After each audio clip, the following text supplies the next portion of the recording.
Every year, the village of Vrindavan prepares for a massive, resource-heavy ritual. They move baskets of grain and fruit from their family stores, not for a community feast, but for a sacrificial offering to the sky. If you watch the faces of the people, you won't see the joy of a festival, you'll see the tension of an obligation. This entire grand effort is fueled by a fear that has been passed down for generations. The elders, led by Nanda Baba, view this as a survival necessity. To them, the ritual is a mandatory tax paid to a celestial tyrant, a high price they must meet to prevent the gods from destroying their livelihoods. That tax goes to Indra, the king of heaven. He doesn't see himself as a protector of the people, but as a merchant of rain. In his mind, he provides the water for their crops, and in exchange, he demands their total, silent submission. Vrindavan is trapped. They continue to follow these rigid traditions with their eyes closed, terrified that any change to the status quo will bring the clouds down upon them. Krishna steps into the center of these frantic preparations and does the one thing no one else dares to do. He stops a worker and asks them why they are doing this. He poses a simple, logical challenge to the village. Why continue to follow protocols based on ancient threats when the evidence of their own eyes suggests survival comes from a different source? Krishna offers a new way of looking at their world. This diagram shows the actual cycle of their survival. It starts with Mount Govardhan, which catches the rain and feeds the springs. Those springs grow the grass that feeds their cattle, and those cattle provide the milk that sustains the village. The logic is tangible. It's the immediate, local ecosystem, not a distant god, that keeps them alive. Krishna argues that their gratitude belongs to the mountain they can touch and see. His argument works.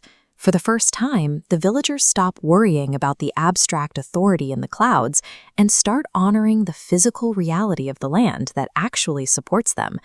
The village turns its back on the sky. They take the wagons of food and the jugs of milk meant for the heavens and bring them directly to the base of Mount Govardhan. As the offerings are placed, a voice resonates from the peak. Krishna, manifesting as the spirit of the mountain, calls out his satisfaction. The villagers erupt in cheers, circling the mountain with their cattle and singing. The fear that once gripped them is gone, replaced by the relief of an authority that finally acknowledges them. Word of this defiance reaches the heavens.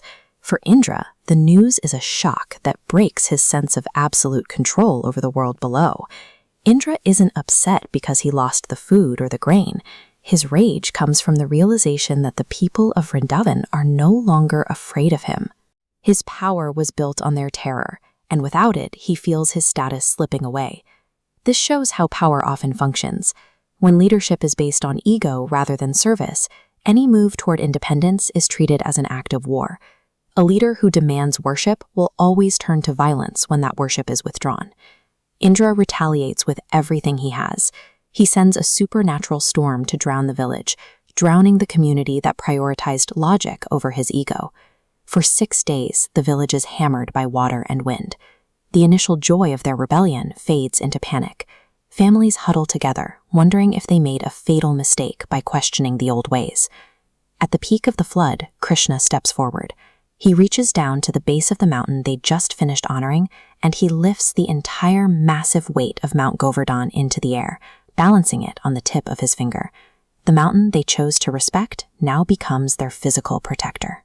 It acts as a massive shield, catching the torrential rain and allowing the villagers and their animals to wait out the storm in safety beneath it. The difference in leadership is now impossible to ignore.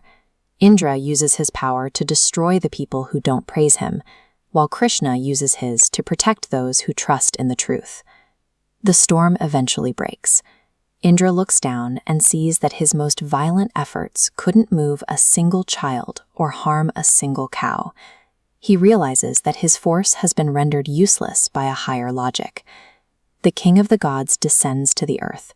He stands before Krishna, his pride gone, and offers a sincere apology for his actions. He finally recognizes that his authority was never absolute. Krishna orchestrated this entire confrontation to strip away the arrogance that had clouded Indra's reign. He used the storm to prove that a power structure built on fear and top-down control cannot survive when people understand their connection to the world around them. The myth delivers a clear message. It encourages a move away from blind obedience and toward a rational respect for the natural environment that provides our needs. The story of Govardhan reminds us that even the most ancient traditions should be questioned if they demand fear instead of respect. When logic and the natural world are honored, the old gods of ego lose their power to harm us.